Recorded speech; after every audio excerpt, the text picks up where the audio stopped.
Começando mais um Trends News, edição número 187, Sharp Selections.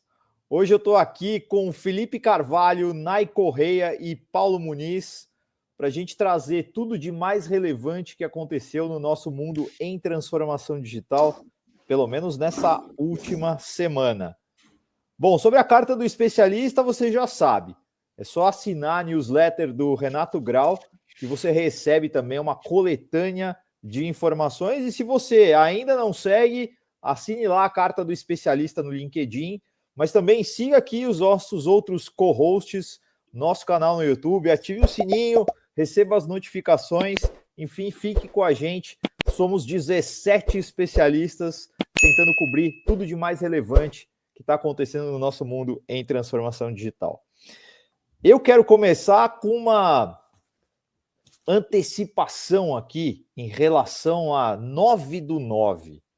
Não é mais uma data do calendário maia, não é mais um prenúncio de fim do mundo, é simplesmente o anúncio de mais um lançamento da Apple.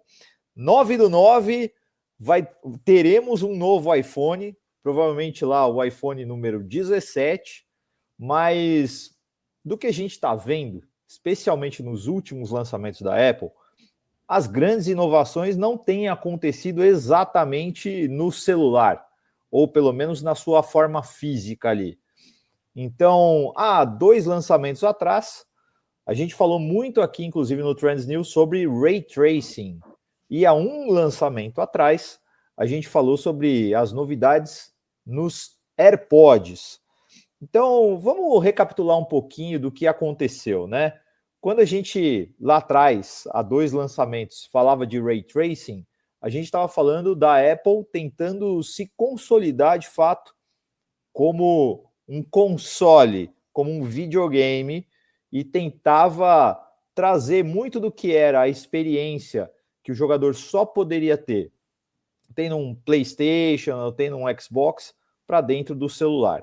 Apostava, obviamente, no tamanho do mercado e na vontade dos jogadores de estarem conectados a tudo ao mesmo tempo, mas a verdade é que este lançamento foi um grande flop. Por mais que eu aqui, né, defendendo o mundo dos games, goste de dar esse tipo de notícia, né, goste de falar de games, o Ray Tracing não mudou nada, absolutamente nada no mercado de games. Então, o gamer que era gamer de console continua no console, o gamer que era ocasional e jogava no celular continuava jogando no celular. A gente não viu nenhuma mudança significativa no mercado. Já no lançamento anterior, quando a Apple ali no finalzinho anunciou uma mudança importante nos AirPods, aí sim a gente teve uma mudança relativamente importante para a Apple, porque mais uma vez ela estava entrando num mercado, entrando num segmento que não é tipicamente o segmento que a gente imagina que ela vai entrar. Naquele momento, ela estava certificando os AirPods Pro 2 com o FDA para se tornarem aparelhos auditivos. E aí é interessante porque nesse mercado, né, você imaginar que um fone de ouvido que custa $249 pode passar a substituir um aparelho auditivo que custa milhares de dólares, obviamente que aí ela estava provocando uma bagunça interessante nesse mercado e nesse segmento.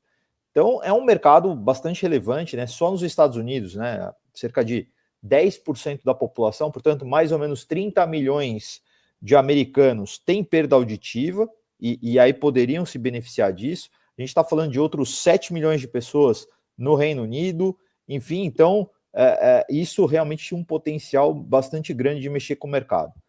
Mexeu?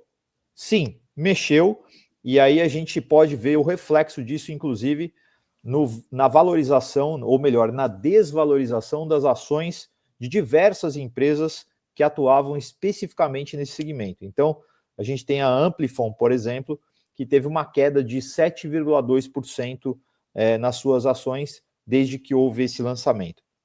Então, o que se espera, na verdade, é o que a gente pode ver em 9/9. A gente deve ver, provavelmente, a Apple, mais uma vez, tentando fazer aquela inovação do tipo ruptura, ou seja, tentando entrar em um outro segmento de mercado com algum dos seus aparelhos.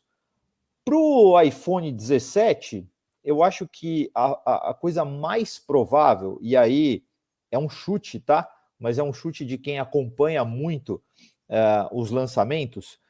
Provavelmente a gente deve ver 2 lançamentos no iPhone, tá? E aí eu sei que quem é do Android já vai falar assim, mas isso já tem no Samsung e tudo mais, mas importante, vamos lá, né? O que a gente vai ter no aparelho, o que a gente vai ter no próximo iPhone? Provavelmente carregamento reverso. Então, carregamento reverso funciona da seguinte forma, né? Eu posso transferir bateria do meu iPhone para o meu fone de ouvido, por exemplo, ou para outros devices conectados da Apple. E o Vapor Chamber Cooling, que é um sistema de resfriamento do aparelho, né, através de uso de vapor, enfim, etc. Eu sei que é algo que já, de uma certa forma, existe no aparelho da Samsung, mas se eu puder falar um pouquinho aqui em defesa da Apple, e aí, se vocês estão acompanhando a gente pelo LinkedIn, vocês estão vendo aqui a minha briga com Renato Grau, Wellington, do nosso podcast irmão, PPT Não Compila. O que eu quero dizer para vocês é que, embora não seja inédito no mercado, a gente vai ter sim aquela versão Apple, polida, simples, confiável e totalmente integrada ao ecossistema. Agora, mudando daquilo que é, né, o nosso prenúncio aqui, né, nosso índice, que é esse 9 do 9, eu quero já trazer também para vocês notícias do mundo dos games. E aí, eu tenho 2 notícias rápidas para vocês aqui. A gente já falou muito sobre o tarifaço do Trump, dentro aqui do nosso podcast, e a gente avisou a todo mundo que, sim, os equipamentos, se não houvesse um recuo nesse tipo de política, poderiam ficar mais caros. Então, lamentamos informar que o PlayStation 5, sim, todos eles vão ter um aumento de preço aí de aproximadamente $50, porque é impossível a Sony continuar distribuindo os consoles com essa briga maluca de tarifas. Então, continua valendo aqui a recomendação para todo mundo que é do time de tecnologia das empresas de olharem para os seus contratos de cloud e aí tentarem negociar tarifas fixas de cloud de longo prazo. Vamos entender aí que a gente tem um mandato do Trump aí de pelo menos mais 3 anos pela frente. Então, olhar esse longo prazo, tentar fixar tarifas ali de OPEX para quem tem cloud e também tentar antecipar e ter descontos nas opções que são on-premises. Então, time de tecnologia, continua valendo essa dica que a gente te deu para vocês. E uma outra coisa interessante, né? E aí depois a Nay, eu acho que até pode querer comentar, mas foi lançado agora um podcast específico e é um ex-editor da Polygon. Ele está lançando um podcast específico para jogadores antigos, né? Então a gente está falando aí sempre da Grey Economy, né? Enfim, ele começou já trabalhando com a Caitlin Tremblay, e aí ele tem explorado, sim, jogos mais lá de trás, enfim. Então, o que ele entendeu é que o segmento de podcasts, vídeos, YouTube, etc., tem muito como alvo a molecada, os jovens, etc.